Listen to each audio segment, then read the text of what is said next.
Today, America chooses to cut loose the shackles of the past so as to reach for a better future for the Cuban people, for the American people, for our entire hemisphere, and for the world. I think it stinks to hear that this has been in the works for over a year and have no engagement and no conversation and no consultation is pretty upsetting.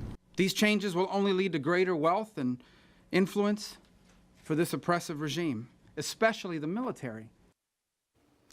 They're just some of the reaction, including obviously the president's explanation for his decision to normalize relations with Cuba, a process more than a year in the making. And you saw some bipartisan criticism from two Cuban-American U.S. senators. So the question is, what will the president's decision mean, and how is the non-elected Cuban-American community reacting right now? And Andrew, it's a mixed bag, but overall they feel abandonment, I think was the word, from both Senator Menendez and the implication from Rubio. Be careful, though, in ascribing that as being the reaction of the entire Cuban-American community, Rich. It's seriously divided. Mixed opinions within that community. Something of a split along generational lines. Older Cubans, those who remember the communist takeover, say President Obama is rewarding the Castros, while younger Cubans seem to be more accepting of the proposed changes. This is the world waits to see exactly what this thaw in relations between Washington and Havana will really mean. President Obama says the U.S. was long overdue for a new relationship with Cuba. We will end an outdated approach that for decades has failed to advance our interests. The administration announced it will reopen an embassy in Havana and begin to ease some economic sanctions, but not the long-standing economic embargo. Congress would need to address that with legislation. In Havana, cautious optimism among Cubans who never thought they would see this day. I hope everything really gets okay and for the good of the United States and Cuba. But in the Cuban-American community in South Florida, differing opinions. Obama making all the concessions, and what are we getting from the Castro? I think it's great. It's about time. The embargo was a fiasco. This historic announcement comes after more than a year of high-level secret talks between the U.S. and Cuba. President Obama told ABC's David Muir that Pope Francis played a very important role. He is the real deal, a remarkable man and an inspiration to all. The Vatican helped coordinate meetings between the U.S. and Cuban officials. The final details were hammered out at the Vatican this fall. As for Pope Francis, who helped encourage those more normalized relations, he reacted to the news saying he was happy to see the two nations, estranged for so many years, taking steps to bring them closer together. Rich? You know, one of the more, I guess, compelling arguments for the opponents was, I happen to think it was a good first step, but they say, time out. We've had European tourists coming in here and all the European dollars that have been coming in here while the same travel embargoes don't extend to them. Since when is that funneled down to the people of Cuba? It never actually materializes and funnels down to the regular population. Why should this be any different with what we do with the U.S.? Give it a break, will you? I mean, geez, where'd you get that one? Look, this is not an endorsement of the Castro regime or the Cuban government. It's diplomatic relations.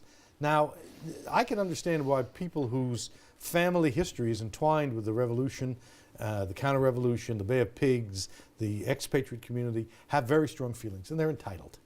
But the real question here is, was the policy that's been in place until now, was it working? Was it making Castro weaker? Was it doing good things for the Cuban people? The answer was it was not.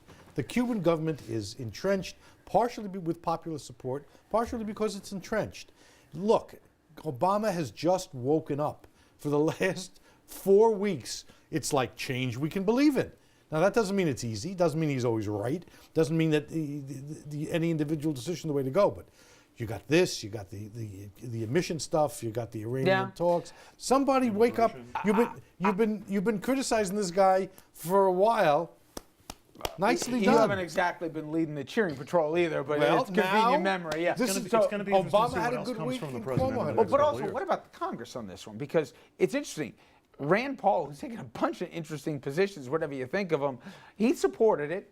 But a lot of leading Republicans didn't. And as Andrew said, the president can do so much. News flash. But breaking news. Republicans don't like Obama.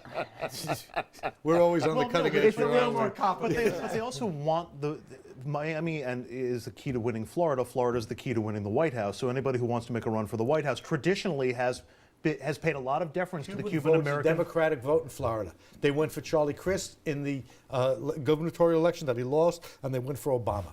They are not voting for Republicans. It is seen as a gettable constituency for Republicans, though. You're right, the last couple cycles, but historically, they voted Republican in certain elections as well here. Charlie Crist, when he was Republican, he counted the Cuban vote as well. So I think you're 100% right. You got to be careful how you play And a lot of this. that's based in the Cuban expatriate community who lives in Miami, who feels like the Castro government stole their land, stole their property, and they want it back, which isn't going to happen. So It's going to be fascinating what happens. I agree with Andrew. This is a generational thing when it comes to Cubans. But I want to throw a quick question. I tossed a break at you.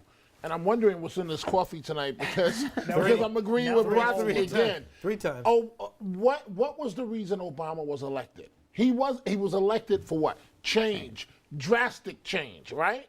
Isn't this what he's doing in Cuba?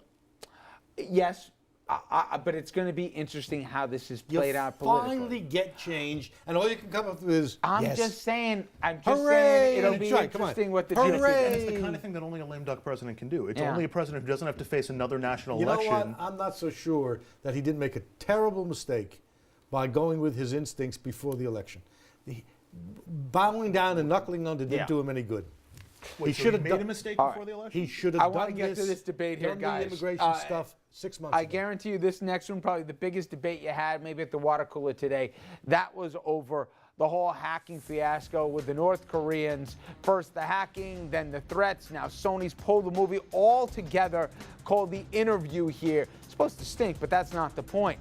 Did Sony play it safe, or did they, as Richard would say, knuckle under to a terror threat? And what will that mean for the next controversial film here? We're going to get into that conversation straight ahead.